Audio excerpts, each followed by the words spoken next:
Hi Leo, Sun, Moon, Ascendant, or Venus. This is Dane, and I'm going to be doing your December 12th, 2021 reading for you.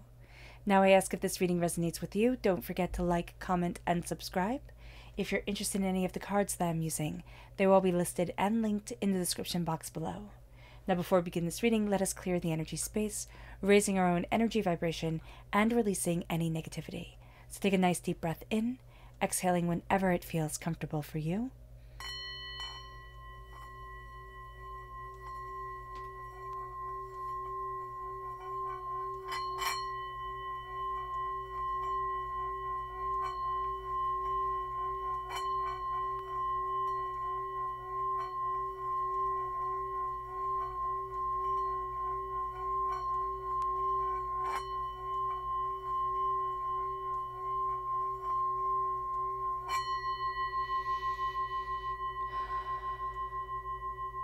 Releasing all negativity from the body like storm clouds, letting yourself feel calm, centered, and at peace as we enter into this safe and loving space.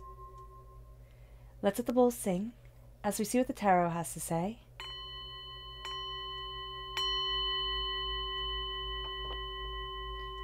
Leo, December 12th. Angels and spirit guides, show me clearly. Guide this reading and show me clearly. Angels and spirit guides. Angels and spirit guides. Show me clearly. Guide this reading and show me clearly. Angels and spirit guides. Angels and spirit guides, show me clearly. Guide this reading and show me clearly. Angels and spirit guides. Angels and spirit guides, show me clearly. Guide this reading and show me clearly. Angels and spirit guides. Angels and spirit guides, show me clearly. Guide this reading and show me clearly. Angels and spirit guides. At the bottom is our rooted self. The left-hand side is our inner self. The middle, our heart, our emotional self. The right-hand side, the public arena, the public self. So let's see what the cards have to say. We have the Emperor and we have the Moon. So if we have Aries energy or Pisces energy within our natal chart, that's going to come through very powerfully at our rooted self. Or if we have Aries or Pisces within our lives, they come through very powerfully at our root. Then we have our inner self. We have the Seven of Swords, the Six of Swords, and the King of Cups. The King of Cups is water sign energy, Pisces, Scorpio, Cancer. If we're born on the cusp with Cancer, this part of our personality comes out very strongly. Also, if we have water sign energy within our natal chart, it comes through very strongly in our inner selves. Then we have our emotional self. We have the Chariot, which is Cancer energy, and we have the Hierophant, which is Taurus energy. Cancer energy is amplified by the Knight of Cups. And again, if we have Cancer or Taurus within our natal charts or within our lives, they come through very powerfully at our heart. And then we have the King of Swords, air sign energy, Gemini, Libra, Aquarius, Temperance, Sagittarius energy, and the Death card, Scorpio energy. So if we have air sign energy, which amplifies, is this Temperance? Yeah, okay. And then we have Sagittarius energy. All right, if we have air sign energy, Sagittarius energy, or Scorpio energy within our natal chart, this comes through very powerfully in the public arena, just as if we have them within our lives, they come through very powerfully in our public self, in the way that we're moving forward. Now let's look at the energy we need to be mindful of. Angels and spirit guides, show me clearly. Guide this reading and show me clearly, angels and spirit guides. My goodness. Okay, so it's the Prince of Wands right here, fire sign energy, Aries, Leo, Sagittarius.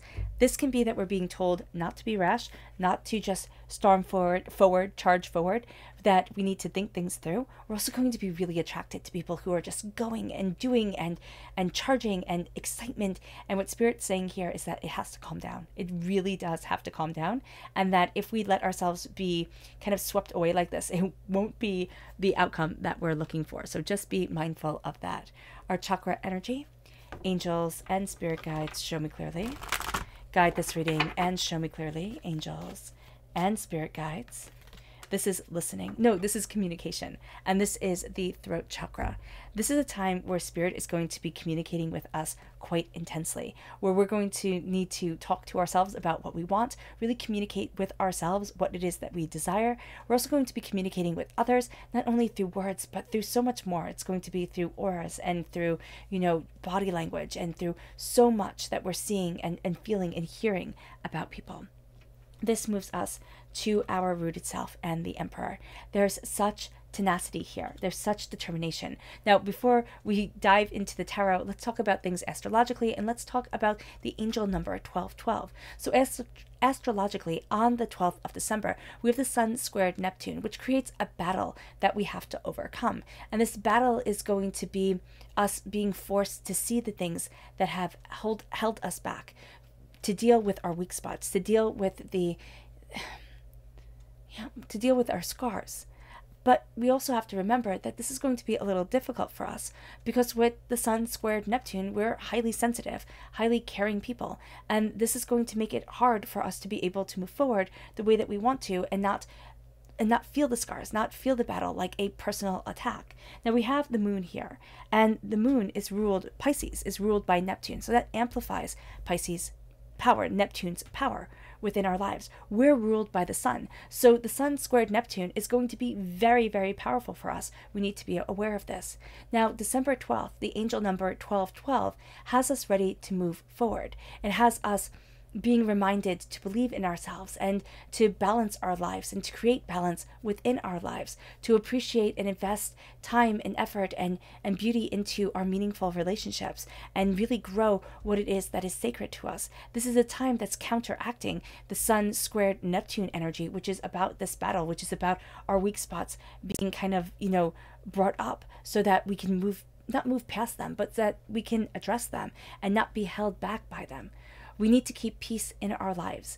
This is a time with the angel number 1212 where peace needs to be in our lives. We need to step out of our comfort zone, stay focused in our dreams, and know that our dreams are beginning to manifest into our existence, into what we want from our lives and from ourselves. At our root, we are astoundingly strong. We have the Emperor coming forward. We're strong and we're fierce and we're determined and we're focused, but we're also going to be facing a lot of fears here, a lot of things that have been kept in the shadows, a lot of things that we didn't want to look at now starts to come forward, and we start to see it more than we had originally thought. This brings us to questioning our own strength, but this also brings us to being the defender of our hearts, looking at our hearts, looking at what we love, looking at what we are connecting with within our world, and bringing our dreams forward, because this is a time where our dreams get to become a part of our reality. And the Six of Swords is us taking up our knowledge, taking up what we have discovered and moving forward, moving towards where we want to be. We're not always going to see things as clearly as we would like to. This is also having firm boundaries, understanding that as we have accumulated this knowledge, we also need to move forward with a sense of, this is what I need, this is the time and the effort I put into things, these are my boundaries, this is what I want for my life. It brings us to the Seven of Swords. It brings us to looking at the betrayals that we have lived through, the hurts, the pains, the disappointments, but it also brings us to gathering up the information that we need and leaving some things behind that we just can't take with us anymore. It's holding us back. It's keeping us from being the person that we want to be and moving forward where it is, to the place that we want to be with in our lives, but also where it is that Spirit wants us. We have the repeat of the number 7. Things get real. All right. 7 is a number of honesty. It is a number of being called out. Even if we do little tiny lies, we will be called out on them. And that's not going to be cool. 7 is also a number of deep curiosity. So this is going to be a time where we're super curious about everything, especially the esoteric, especially the spiritual. The Chariot has us gathering up our emotions and moving forward in force, because Mamanin, the god of the sea, which is what this card represents here, has the horses made of sea foam, which always makes me think of The Last Unicorn, which is one of my favorite books or movies. And this is a time where we're going to see the waters coming forward, and we're going to see that if we don't look at our emotions and acknowledge our emotions, they can get the better of us. We're just going to want to run free in the chaos of emotion, in the chaos of our passions, in the chaos of desire, in the chaos of everything. And we're going to feel really comfortable there until we don't, and it's going to hit us all at once. So here when Mamanin, pulls in the reins of the horses, says this is the way we're headed, takes our emotions and guides them and forges them, that's what we're going to need to be doing. And then we have Taliesin, which is the Hierophant, and Taliesin is the most famous bard in all of the Celtic world, but he was never supposed to be a bard. He was never supposed to be anything. He started off as a lowly servant boy who people didn't even know his name when the story begins. And this can be a time where we didn't even know the way that we wanted to move forward. We didn't even know what we truly desired until we started to connect with who we are, what we want, the place that we long to be within ourselves, within our souls. And as we connect with that energy, we start to connect with the truth and the tradition of us, the power of who we are and where we want to be and what we're looking for. And it brings us to the King of Swords. It brings us to cutting through doubts and fears and negativity. It brings us to embracing the power of our voice and what we want. It brings us to looking at things in such a different way that it kind of surprises us. It kind of surprises us that like, oh wow, this energy can come forward in my life. But the King of Swords is also the kind of fiercest of the kings. He holds the only weapon within the tarot, right? The swords in the suit of the swords, they're the only weapon in the tarot. And so here we hold that weapon. We know how to use it, which means that we are noble of spirit, or we are nobility. We have this level of prestige, right? Because in medieval times, only nobles were able to hold swords. Peasants weren't. Other people weren't. And so here we hold the sword. We have this knowledge. We have this power. We also have the time and the effort that we put into things. And now we're moving forward towards where we need to be within our lives, towards what is sacredly important to us. And we're letting nothing and no one stop us. It brings us to temperance. It brings us to balance. It brings us to love. It brings us to harmony. It brings us to an idea of how we're moving forward in our lives, what we need, how we're discovering, what we desire. And it brings us to a place of balance for ourselves. Balance in what we long for, what we're looking for, that sense of our weak spots coming up, but also divinity, our angels pushing us forward and saying this is a time of doing and achieving, a time of creating, and a time of balance of self and of harmonizing of spirit. And we're really going to take that to heart here. And we're really going to see ourselves move forward in a way that just kind of takes our breath away, in a way that guides us, in a way that honors us. And it brings us to the death card. It brings us to the dying away of the old self, the rebirth of the new. It brings us to a transformation of ourselves, arising like a phoenix from the ashes, to the place that we have always longed to be. We might have to mourn the person that we were, the way that we had transformed or have transformed. But there's also going to be a power in the realization of who we are, of how we're moving forward, of what we desire from our lives, of how we're embracing our success and ourselves. So we are transformed and we are invigorated and determined because of that transformation.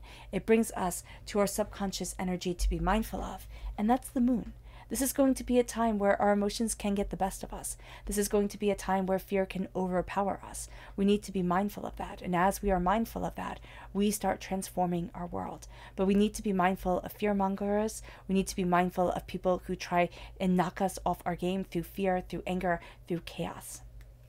It brings us to our subconscious chakra energy, which is peace. And it's the crown chakra. Crowning ourselves with peace, crowning ourselves with harmony within our lives is going to be so important during this time, but it's also going to be so important for us, Leo.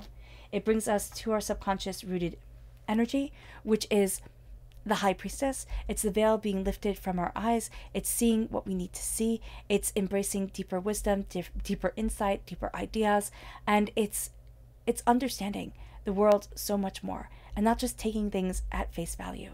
It brings us to our subconscious inner self, and that is the Five of Wands, battle. We're so used to battle that in a time where we're being called to love, in a time where we're being called to peace, we're going to see that the battle is still something that we want to cling to. It's still something that we just feel comforted by. Oh my gosh, there could be anger, there could be chaos, there could be battles to have to be won. Okay, I'm going to move towards this because this is where I feel comfortable. And yet Spirit is saying here, we're trying to purge the battles from our life.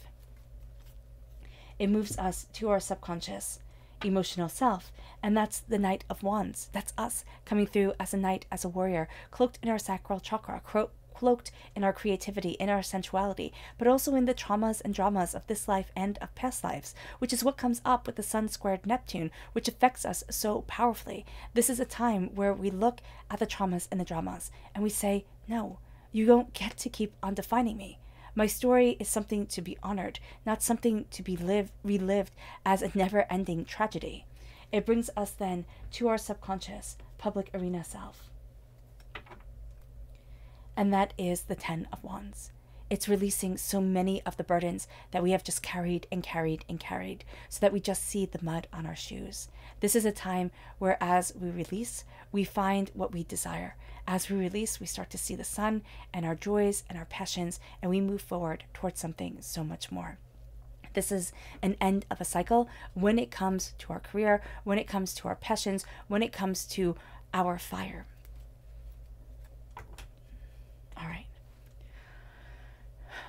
All right, Leo. I hope this reading has resonated with you. I wish you nothing but light, love, peace, and happiness. May harmony always be with you. I'm sending loving, healing energy to each and every one of you. I love you all, and stay safe.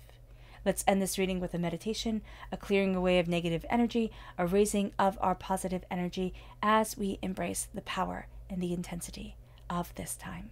So take a nice deep breath in, exhaling whenever it feels comfortable for you.